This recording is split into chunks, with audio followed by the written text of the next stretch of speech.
Android Automotive, Google's operating system for cars, has historically been pretty niche, and only a handful of high-profile cars like the Polestar 2 have used it. Now, though, Android Automotive is going mainstream, and we're starting to see some of the biggest car manufacturers roll out Google's operating system across entire lineups. Today, we're looking at the 2022 GIGAME GACOULOMBU Con, but really, this is General Motors' Android Automotive system, and you'll see it rolled out across most of GM's lineup in the future. The same basic setup powers the Hummer EV1, and with all of the parts sharing that goes on at GM, expect to see the system pop up in Chevys, GMCs, Cadillacs, and Buicks. With Ford and Honda jumping into the Android Automotive ecosystem in the near future, Google's CarOS will soon be everywhere. Let's get the usual disclaimer out of the way. This article is not about Android Auto, Google's tethered phone app and competitor to Apple's CarPlay. Android Automotive, fully spelled out, it's sometimes branded as Google built-in, means the car is one big Android device. A computer runs the car's infotainment system, and that computer runs Android. Even if you have an iPhone in your pocket, that won't change the OS your car runs, it does support CarPlay, though. For most models, buying General Motors will mean buying an Android car. You'll see an on-screen message pop up during setup saying, by using this car, you agree to Google's terms of service.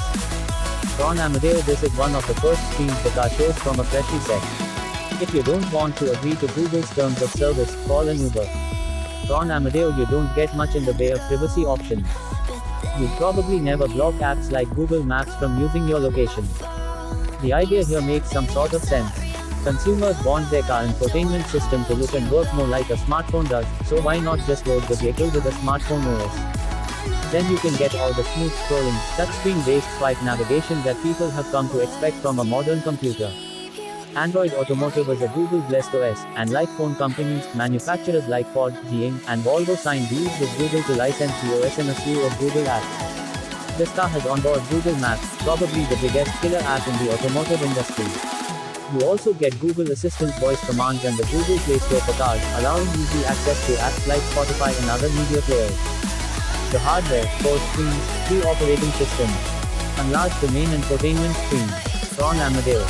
Reviewing a car computer is a strange proposition because the hardware is always so old. Car development takes around 5 years, and when the cars finally get to market, the computer hardware isn't that exciting. The hardware for our Android car system, which is internally called General Motors Infotainment 3.7 or Manco 37, is a 5-year-old Intel Atom A3960 Society with an Intel HD Graphics 500 GPU, 6GB of RAM, and 64GB of flash storage. This is not uniquely a GM problem, and the same CPU exists in the Polestar 2, though that system has only 4GB of RAM, so we classify both cars as first-generation Android Automotive hardware. The age of the hardware is notable, though. Android Automotive doesn't let you sideload apps into a production car, but look up Atom A3960 Geekbench code, and you'll see that the computer in the $78,000 vehicle is barely faster than a $35 Raspberry Pi 4. The GMC Yukon and Polestar 2 both feature one of the slowest CPUs you can buy today in any form factor. I'm sure the Atom A3960 went through a lengthy certification process to ensure it can survive the heat and vibration of a tough car environment, but it's disappointing to see GMC shipping what are basically budget PC parts from 2016. Even if the 5-year hardware delay is unavoidable, the company could have started with mid-range or high-end 2016 Intel hardware rather than cheap Atom parts. If car companies want a smartphone-like experience in a car, they should start with smartphone-like hardware instead of whatever this is.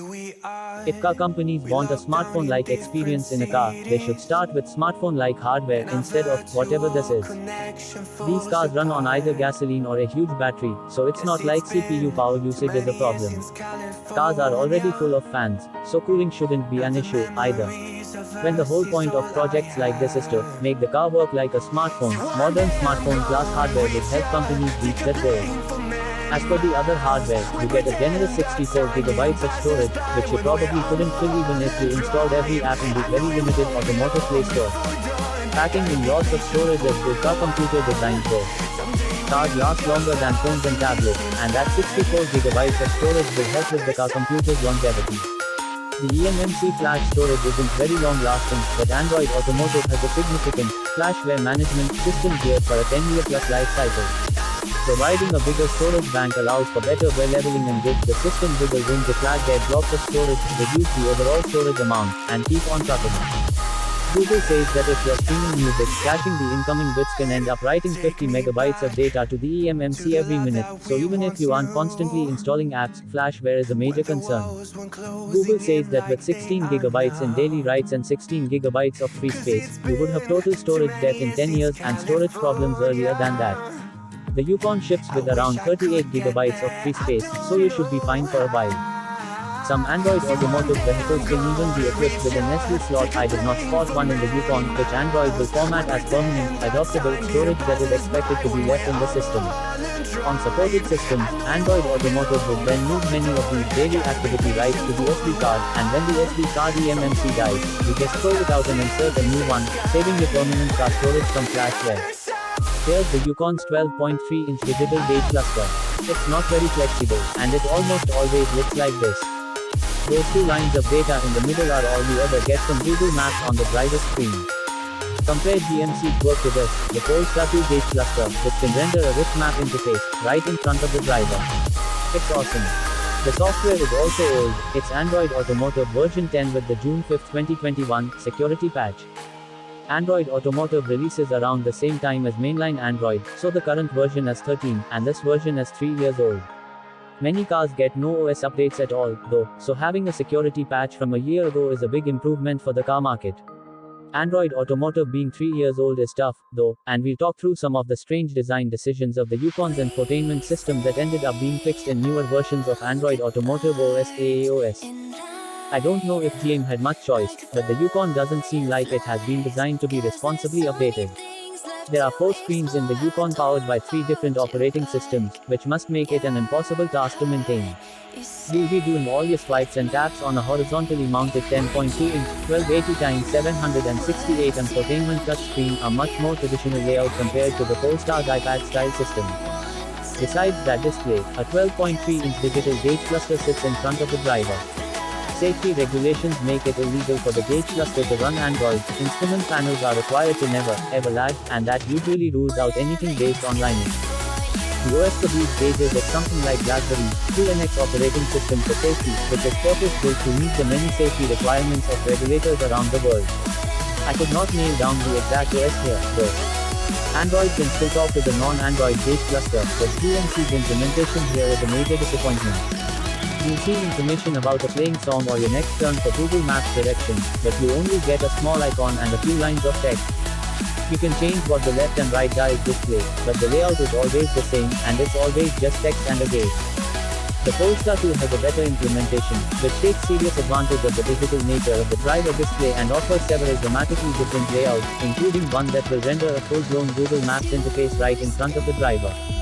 The Polestar 2's driver display layout wasn't just nicer looking with more information, it also felt safer to glance at the map right in front of you instead of the center console display. The gauge cluster display is the primary interface for the driver, so GMC's implementation is disappointing. One of the 2 back screens. These run WebOS, believe it or not. This list of outputs is really the only interface. Sometimes Hulu shows up as an option. The settings. Here's an option to send Hulu to the back screens. This is the only thing they can display. Things get really wild in the backseat of the Yukon. That's where we find displays 3 and 4, which are powered by the car's third operating system, LG's WebOS. The second row of the Yukon features 2 12.6-inch LGIR 12PPC back touchscreens that look like they were ripped right out of an airplane. These self-contained tablets are practically useless. They have an HDMI input and can sometimes run Hulu flashes. Yes, you have to pay for Hulu. The app situation in the back seat is broken too. Hulu will randomly appear and disappear is an option. It happened to us during testing, and this is a common complaint online.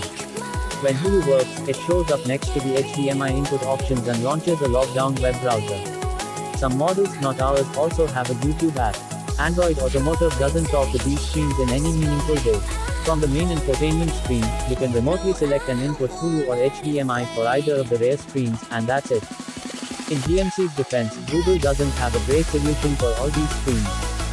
Leaving aside the safety center dashboard display, for cost purposes, I'd imagine you'd want one big Android Automotive computer to run the front and back screens. You'd want apps for Automotive to work on every screen, and maybe even for users to be able to log into each screen to see their favorite apps and services. While cars might be headed towards this future with a screen for every seat, Android Automotive is not yet up to the task. Android 10 was the first version to properly support multiple displays with features like launching an app on a certain display, so Android Automotive 10 technically supports multiple displays too. Android started as a one-screen, one-user, one-app at a time OS, though, so multi-display support is very basic and comes with a long list of limitations. You can't run the same app on multiple displays. You can't have multiple users logged in at the same time. You can't turn individual displays on and off, and you can't bind a particular input to a particular display. None of the separation or virtualization you would need to make a multi-user, multi-display interface exists in Android. Google keeps creeping toward this ideal, though, and Android Automotive 11 can send specific audio to specific audio outputs, so two users could theoretically listen to different audio sources at the same time.